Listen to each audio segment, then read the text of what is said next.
Hello my dear student, welcome to my YouTube channel. हमारे YouTube channel में आप सभी लोगों का स्वागत है।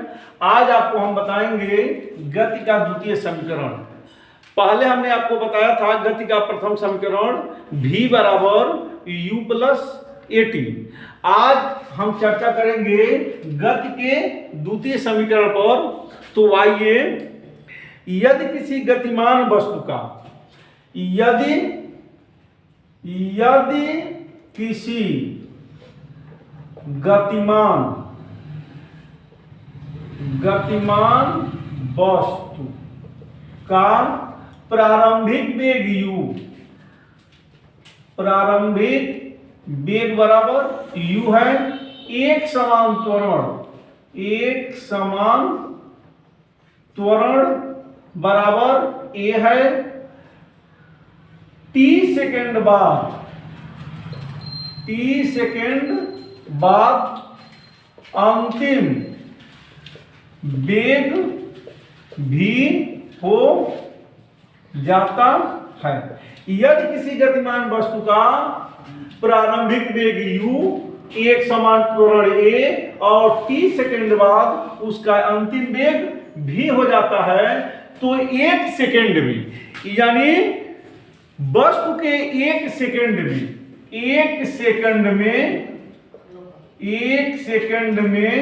वस्तु के वेग में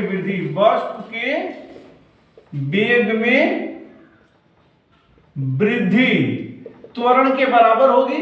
क्योंकि हम आपको बता चुके हैं कि जब त्वरण धनात्मक होगा तो वस्तु का वेग बढ़ेगा, त्वरण ऋणात्मक होगा वस्तु का वेग घटेगा। तो वस्तु के वेग में वृद्धि ए है। अब देखिए, चूंकि गति प्रारंभ होने के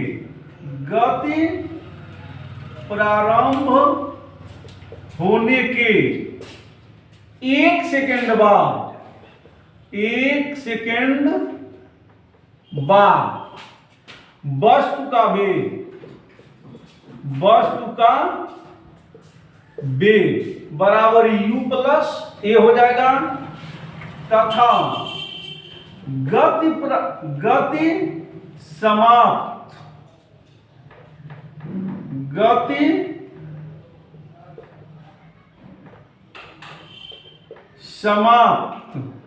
होने के एक सेकंड बाद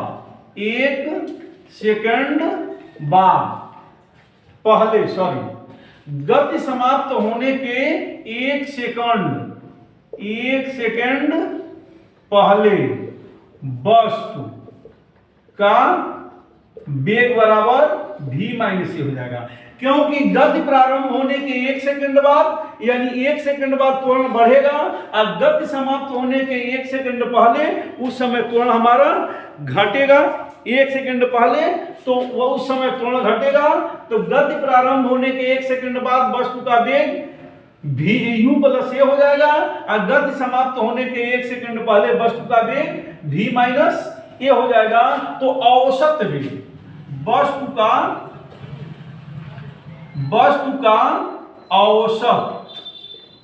औसत वेग, यानी v पर बाद इक्वल टू हो जाएगा आपका u plus a plus v minus a, ये देखिए, और बटे 2। औसत जानते ही हैं, कुल पद और बटे पदों की संख्या। तो इसको जोड़ देंगे और पदों की संख्या 2 है तो भाग दे देंगे, तो औसत वेग हमारा निकल जाएगा।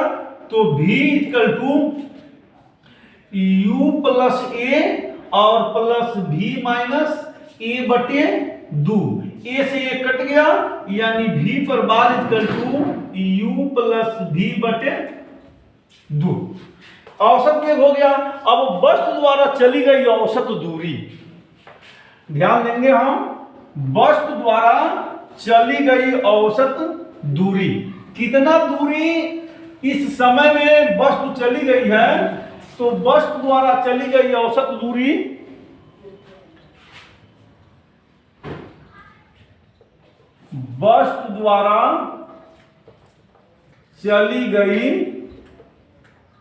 औसत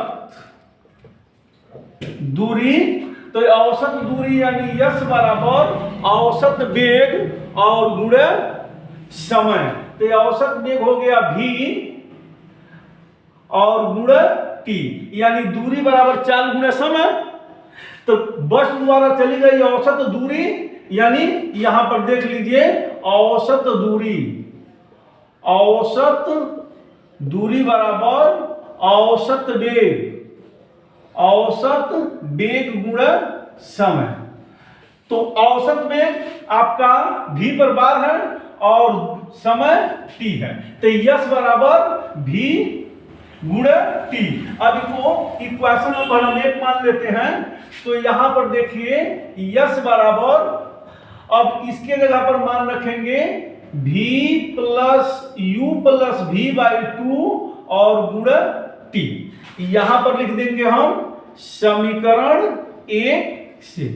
अब v पर बार का मान u प्लस v/2 हम यहां रख दिए। जैसे यहां पर v का बार v है, v पर बार है यानी औसत वेग है, तो इस औसत वेग का मान समीकरण से हम यहां पर रख दिए। यस की जगह पर यस हो गया और t की जगह पर t हो गया। परंतु गति के प्रथम समीकरण से, तो गति का प्रथम समीकरण क्या है? v बराबर u प्लस at। अब इस v का मान पुनः इसमें हम रख देंगे, ध्यान देंगे आप लोग। इस v का मान इसमें हम रख देंगे, तो यस बराबर होगा आपका u प्लस v का मान u प्लस at और पूरे का 2 और यहां पर गुणे t। यहां पर ध्यान देंगे इस v का मान रखे हैं हम, इस v का मान रखे u और प्लस यहां पर u है, यहां पर u है और v का मान u प्लस at, तो u प्लस at हम रख दिए और बटे 2 तो बटे 2। फिर ध्यान देना यस बराबर u plus v/2 into t है, तो यस बराबर u के जगह पर u और v के जगह पर u प्लस at लिख दिए और बटे 2 और यहां पर गुणे t। यहां पर मन करते लिख दो मान रखने पर, यहां पर मन करते लिख दो मान रखने पर, और इच्छा करते यहां समीकरण 2 मान लो और यहां पर लिख लो मान रखने पर। चाहे यहां पर लिख दो समीकरण 2 में मान रखने पर, ठीक है। तो यहां पर समीकरण 2 में मान रखने पर ध्यान देंगे, इसको हम मिटा देते हैं, इसको मिटा दीजिए और इसको भी मिटा दीजिए। लीजिए मिट गया और इसको हम समीकरण 2 में मान रख, समीकरण 2 हो गया। तो यहां पर हम लिख देंगे कि v का मान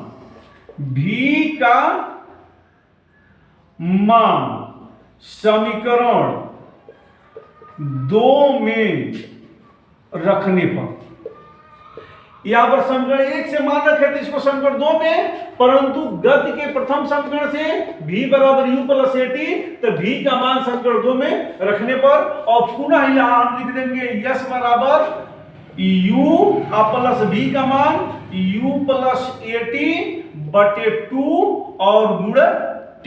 अब मान लीजिए कंफर्म हो गया, यहां पर समीकरण 2 मान लिया हम, परंतु गति का समीकरण v बराबर u प्लस at। अब यहां कंफर्म कर दिए कि v का मान समीकरण 2 में रखने पर इस v का मान समीकरण 2 में हम रख देंगे। अब आइए यहां देखते हैं यस बराबर u और u मिलकर 2u हो जाएगा और प्लस at बटे 2 और गुणे t। अब यहां देखिए इस t का इसमें हम गुणा करते हैं, तो यस बराबर 2ut प्लस at स्क्वायर बटे 2। अब इसको हम अलग अलग कर लेते हैं, ध्यान देंगे यस बराबर अलग अलग कर लेते हैं, तो 2ut बटे 2 प्लस at स्क्वायर बटे 2। थोड़ा सा ध्यान दीजिए, जैसे आप लिखते हैं 4 बटे 3 धन 7 बटे 3, तो इसको लिखते हैं 3 नीचे लिख देते हैं और 4 धन 7। तो यह इस रूप में है, यह जो है इस रूप में है, ध्यान दीजिए। अब हम ऊपर आ गए, क्या किए, इन दोनों को अलग अलग कर दिए, तो इसको अलग कर दिए और इसको अलग कर दिए, ठीक है। तो हो जाएगा आपका u प्लस एटी। अब 2 से 2 हम काट देंगे तो यस बराबर होगा ut और प्लस एटी स्क्वायर बटे 2, यानी यस बराबर ut प्लस 1 बटे 2 at स्क्वायर, क्योंकि इसका नीचे ही गुणा होगा। ये हो गया हमारा गति का द्वितीय समीकरण। गति के द्वितीय समीकरण से हम वस्तु द्वारा चली गई दूरी को ज्ञात करेंगे। अब आइए इस पर एक हम सवाल देखते हैं और उसके बाद फिर अगले वीडियो में इस पर कुछ आधारित आपको सवाल बताया जाएगा। लेकिन तब तक एक सवाल आप लोग देख के और इसको समझ लें। गति के समीकरण को या गति का द्वितीय समीकरण है, पहला समीकरण पहले आपको भेज दिया गया है, ये दूसरा समीकरण है, फिर अगले वाले वीडियो में आपको तीसरा समीकरण मिलेगा। आइए एक सवाल देखते हैं।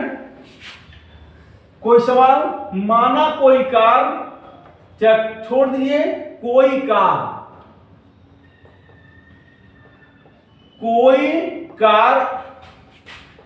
20 मीटर प्रति सेकंड के वेग से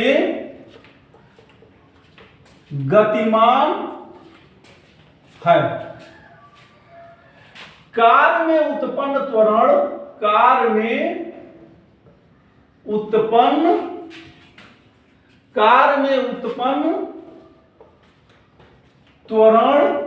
4 मीटर प्रति सेकंड स्क्वायर है। 4 मीटर प्रति सेकंड स्क्वायर है। 5 सेकंड बाद 5 सेकंड में कार द्वारा चली गई दूरी ज्ञात कीजिए। सवाल फिर एक बार देख लेंगे। कोई कार 20 मीटर प्रति सेकंड के वेग से गतिमान है, मतलब वह उसका प्रारंभिक वेग जो है वह 20 मीटर प्रति सेकंड है। कार में उत्पन्न त्वरण 4 मीटर प्रति सेकंड स्क्वायर है, यानी कार में जो त्वरण लग रहा है वह 4 मीटर प्रति सेकंड स्क्वायर की दर से त्वरण लग रहा है। 5 सेकंड में कार द्वारा चली गई दूरी ज्ञात कीजिए, यानी 5 सेकंड में वह कार कितनी दूरी तय करेगी। तो आइए पहले हम इसका इंट्रोडक्शन लिखते हैं। पहले लिखेंगे यहां पर हल।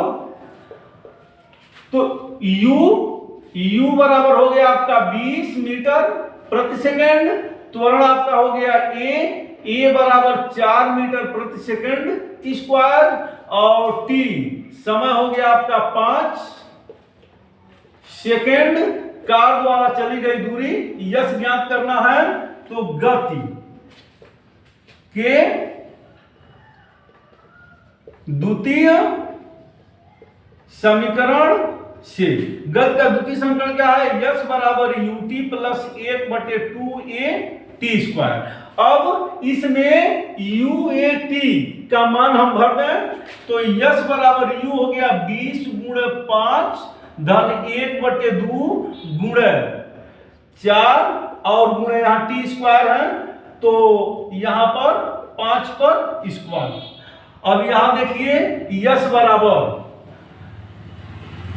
20 बटे 100, इसको हम काट देंगे, 2 बार में कट जाएगा, 2 गुणे ये 50 में 25। अब यहां देखेंगे यस बराबर 100 और धन 25 गुना 50, यस बराबर 150 मीटर। यह हमारा आंसर हो गया, यानी कार द्वारा चली गई दूरी 150 मीटर होगी। यदि कार 20 मीटर प्रति सेकंड के वेग से गतिमान है या 20 मीटर प्रति सेकंड के प्रारंभिक वेग से गतिमान है और उसमें उत्पन्न त्वरण 4 मीटर प्रति सेकंड स्क्वायर है, तो 5 सेकंड में कार 150 मीटर की दूरी तय करेगी। इसमें पहले हम इंट्रोडक्शन लिख लेंगे।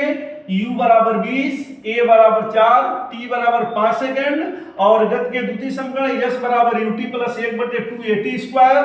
u के जगह पर हमारा 20 है तो 20 लिख दिए, t के जगह पर 5 है तो 5 लिख दिए, प्लस 1/2, a के जगह पर 4 है तो 4 और t के जगह पर 5 सेकंड है तो 5 सेकंड स्क्वायर। अब कैलकुलेशन करेंगे, 20 × 5 100, 2 से काट दिए 4 को तो 2 × 5 25। अब ये हो गया 100 प्लस 50, 150 मीटर की दूरी तय करेगी। इस प्रकार आपको प्रथम समीकरण और गति का द्वितीय समीकरण दोनों समझा दिया गया है।